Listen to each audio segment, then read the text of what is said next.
Mais pour commencer, je vous propose finalement de revenir en chiffres sur ces grandes tendances qui vont nous animer au travers de ce que nous avions déjà appelé l'an passé un regard croisé, une série de keynotes.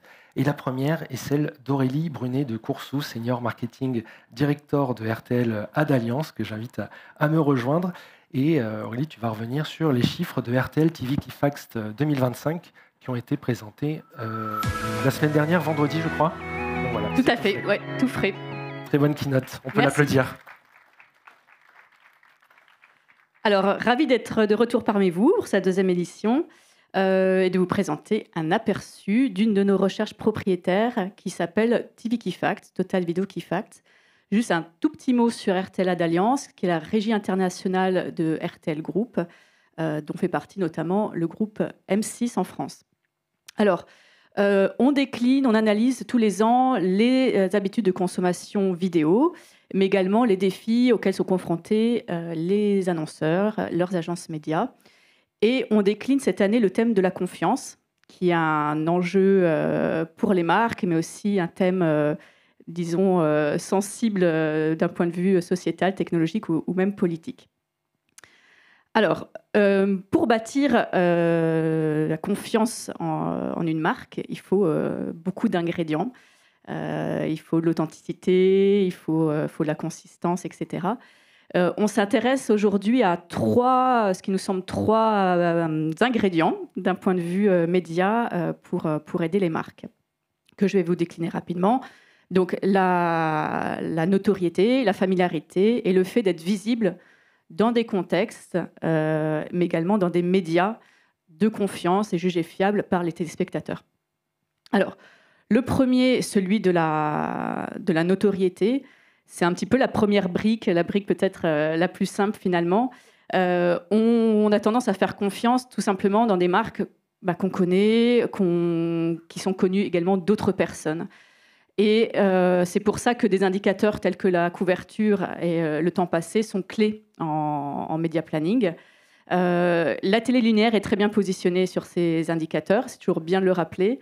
Vous allez voir en Europe quelques chiffres 2024 sur total individu, donc le temps passé par jour à consommer la télé linéaire, et également la couverture journalière. Alors, l'Europe étant l'Europe, évidemment, les situations varient énormément d'un marché à un autre. Pour l'illustrer, on a par exemple près de 5 heures de consommation télélinéaire en Hongrie, mais on est autour de 2 heures au Danemark ou aux Pays-Bas. Et si on regarde l'indicateur de couverture journalière, qui dans la plupart des pays est mesuré comme étant 1 minute consécutive de visionnage par jour, on est à plus de 80% au Portugal, mais on est par exemple autour de 55% en Angleterre. Voilà. Donc il y a plein d'autres pays pour illustrer. Vous pouvez dégainer le téléphone si vous voulez. Au-delà donc du fait que la télé linéaire représente pour beaucoup de cibles un socle pour bâtir la couverture de campagne sur lequel on peut s'appuyer, souvent on a nécessité d'aller chercher des points de couverture incrémentale. Alors un peu avec le bon sens qui nous caractérise tous, on aurait tendance à penser que finalement la consommation de ce qu'on appelle en anglais les global streamers, donc Netflix, Prime, Disney+, etc., finalement est sûrement très complémentaire. Après, ce qui est intéressant, c'est pour un annonceur, c'est certes en partie la consommation vidéo, mais c'est surtout les options de planning. Et ça, c'est un exemple qui nous vient d'Espagne, en s'appuyant sur les données de Kantar. Et finalement, si on veut planifier 6 millions d'ad impressions en allant chercher la couverture additionnelle par rapport à un plan télé, on la trouve plus facilement en restant finalement dans l'environnement de broadcaster, donc soit sur la plateforme de BVOD, donc de streaming, soit en télé segmentée. Pourquoi ? Parce qu'il y a des options de targeting qu'on peut activer et on peut aller cibler les personnes non exposées à la télé linéaire. Deuxième ingrédient pour bâtir la confiance dans une marque, c'est celui de la familiarité, tout simplement. Là, il y a beaucoup de mécanismes. Je vous en explique un, le plus simple, sans doute, qui n'a pas besoin de beaucoup d'explications, mais plutôt d'illustrations. Le fait de planifier des contextes qui sont familiers pour les téléspectateurs. Évidemment, ça a un effet d'halo sur la marque. Alors, en télé linéaire, je suis sûre que vous avez plein d'exemples en tête, et voilà, de shows, de programmes qui sont en air depuis des années, depuis même des décennies, et qui sont vraiment des moments de rassemblement pour des générations de téléspectateurs. Ce qu'on sait peut-être moins, c'est que ce besoin de familiarité, on le voit très bien également sur les plateformes de streaming mondiales. Ce que vous voyez ici, ce sont les chiffres 2024 sur 19 pays dans le monde. Donc vous voyez les 4 plateformes qui sont mesurées, HBO Max, Disney+, Prime Video et Netflix. Et donc là, en termes de temps passé, vous voyez le top 10 des séries. Et bon, pas beaucoup de nouveautés comme vous pouvez voir. Donc on retrouve des Friends, des Suits, des Gilmore Girls, etc. Voilà, surtout des programmes qui ont été diffusés en télélinéaire, voire il y a parfois très longtemps. Troisième brique, celui d'être visible dans des médias de confiance, qui sont jugés fiables par les téléspectateurs. Et ça, c'est une étude qui nous vient d'Angleterre, qui a mis cela en évidence. Le simple fait de communiquer, par exemple, sur la radio ou sur la télévision, va générer une confiance un peu, finalement, instinctive, automatique. C'est ça qui est intéressant. C'est une réaction qui est presque émotionnelle, qui n'est pas du tout rationnelle. Les personnes ont tendance à associer ces médias, voilà, à leur faire confiance, tout simplement, à les juger fiables. Ce qui, évidemment, est très intéressant pour une marque. Et au-delà du choix du média, tout simplement, il y a évidemment l'importance du contexte dans lequel la publicité voilà, est placée, tout simplement. À nouveau, une étude qui nous vient d'Angleterre, ils sont très très forts, ces Anglais, et qui nous montre qu'on est 44% plus enclin à faire confiance en une marque si on la voit, si on voit sa campagne publicitaire près d'un contenu éditorial professionnel par rapport à un contenu non professionnel. Alors, jusqu'à présent, on vient de dire tout va bien, facile finalement d'être une marque et de vouloir créer la confiance. Alors, il y a plein d'autres ingrédients, évidemment. Là, je vous ai présenté un peu les plus faciles, mais il y a un véritable challenge de la confiance dans l'industrie média auquel les marques sont confrontées. Voilà, tous les jours, c'est notamment, alors on va en parler, en évoquer quelques-uns, mais c'est notamment la quantité finalement de data et de métriques auxquelles une marque est exposée. Elle rencontre tous les jours des plateformes, des éditeurs, etc. On est tous en train de montrer des chiffres magnifiques, tous number one, chacun avec ses propres métriques qui l'arrangent bien. Donc c'est vrai que c'est très compliqué de comprendre en qui faire confiance, quelles métriques sont finalement intéressantes ou font sens pour la marque. Alors, 2 exemples pour illustrer ce besoin de pouvoir mettre en perspective les données qui sont présentées. La première, c'est souvent ce manque, mais ce besoin qu'on a de pouvoir mettre au niveau local en perspective finalement des plateformes, des acteurs locaux. Alors, la bonne nouvelle, et encore une fois les Anglais, depuis cet été, Barb, donc le médiamétrie anglais, met à disposition des chiffres sur 200 chaînes YouTube. Alors, ce qu'ils font, c'est qu'ils ont commencé à mesurer. Alors, c'est uniquement l'écran de télé. Donc, ça représente environ 43% du chiffre de visionnage. Mais c'est très intéressant. Donc, si vous avez l'occasion, je vous encourage vivement à aller sur le site de Barb et à enquêter un petit peu. Et ça nous permet d'avoir des chiffres, alors de pouvoir mettre en perspective. Alors, je vous donne un exemple, celui de MrBeast, qui est un des youtubeurs les plus connus, qui a 447 millions d'abonnés sur YouTube au niveau global. Et ce qui est intéressant, c'est que maintenant, on a des chiffres sur le UK. Donc avec Barb, on peut voir que en termes de couverture hebdomadaire sur les individus 4+, on est à environ 320 000, ce qui n'est pas un petit chiffre non plus. Mais je reviens en arrière parce qu'on n'est pas sur le bon. Voilà. Voilà, ça permet de mettre en perspective. C'est en quelque sorte la taille d'un programme qui s'appelle The Yorkshire Auction House, diffusé sur M6 en France à 13h dans la maison, je crois. Donc, c'est pas un programme phare et c'est sur une petite chaîne qui s'appelle Release au UK. Donc voilà, c'est l'importance de pouvoir mettre en perspective les chiffres. Et un autre exemple que je vais vous donner, qui est celui auquel je pense vous êtes tous confrontés, quand on regarde les piges publicitaires. Donc on a des acteurs selon les pays, Nielsen, Kantar, etc., qui font de leur mieux. Leur travail, c'est de voir comment tous les annonceurs, si possible, planifient quels médias, quels publishers, etc. Et ça nous donne une vision sur le marché anglais de 75% des investissements publicitaires qui vont sur le digital. Et donc, si on regarde ce petit chiffre de manière isolée, ça nourrit un peu cette histoire de voilà, ce qu'on appelle les established media qui sont en train de disparaître. Finalement, tout va aller sur le digital tôt ou tard. Mais c'est important de challenger un peu ces chiffres et d'aller un petit peu au-delà. Parce que, évidemment, dans ce 75%, il y a énormément de petites entreprises qui finalement n'ont pas véritablement d'autre choix que d'investir sur le digital parce que c'est plus simple et c'est moins cher. Donc, ce qui est important pour une marque de moyenne et grande dimension, c'est de pouvoir aller au-delà de ces chiffres et regarder un peu ce qui est davantage son périmètre.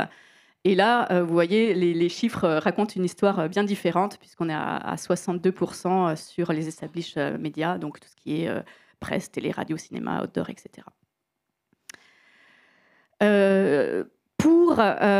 Pour aider les marques à naviguer ce challenge de la confiance dans l'industrie média qu'on vient de voir, il y a 3 éléments qui nous semblent très importants.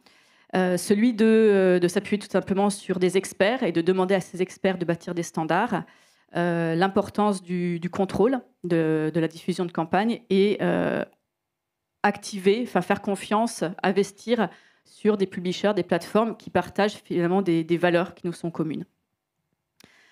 Alors, ce besoin de standard, évidemment, il y a tout le travail qui est fait, par exemple, par Médiamétrie sur le marché français.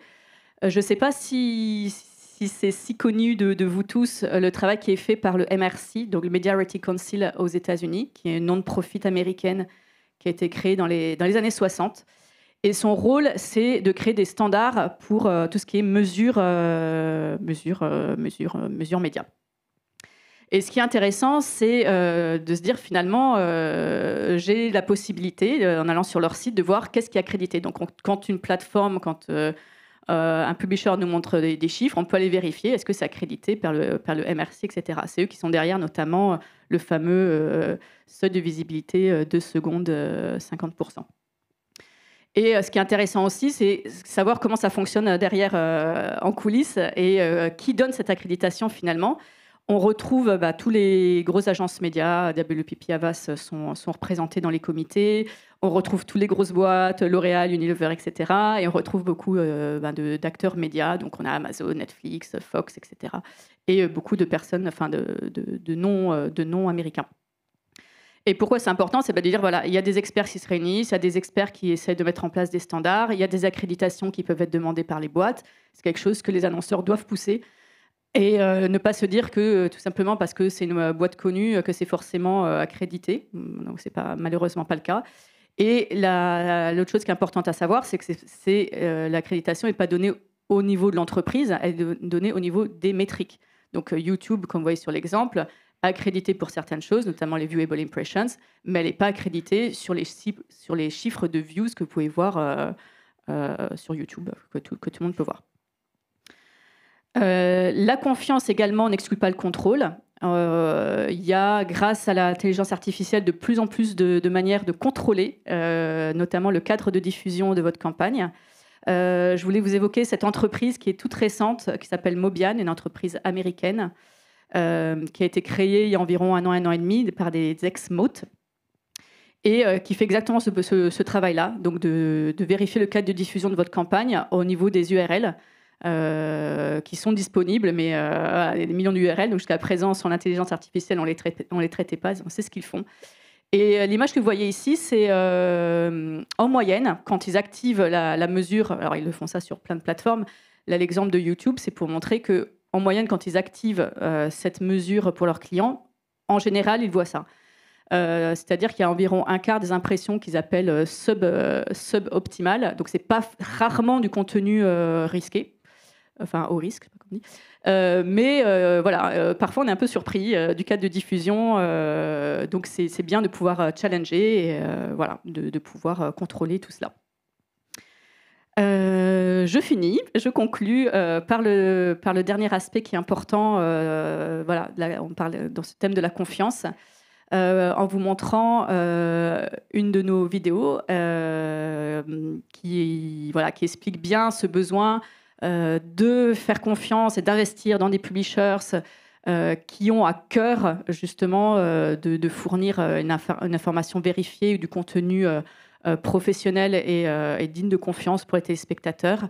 Et je pense que la vidéo vous l'expliquera très bien. Donc, je laisse en régie. Merci.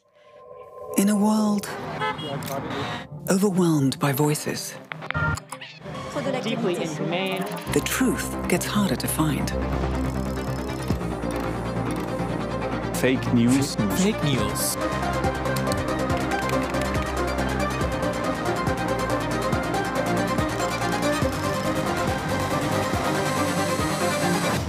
Who do you trust as a brand? Real journalism cuts through the noise. RTL Ad Alliance unites iconic media brands. The right place for a brand-safe media environment.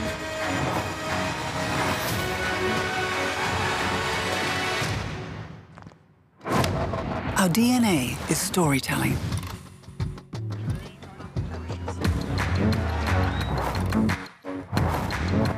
Stories that matter.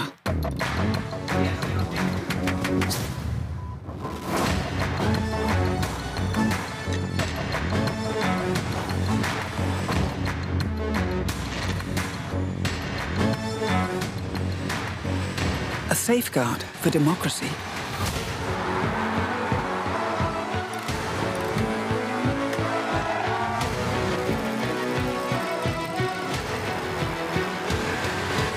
Brands shape the world they advertise in.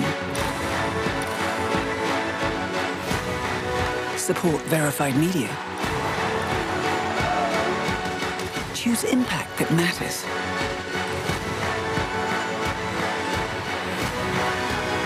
Choose verified media.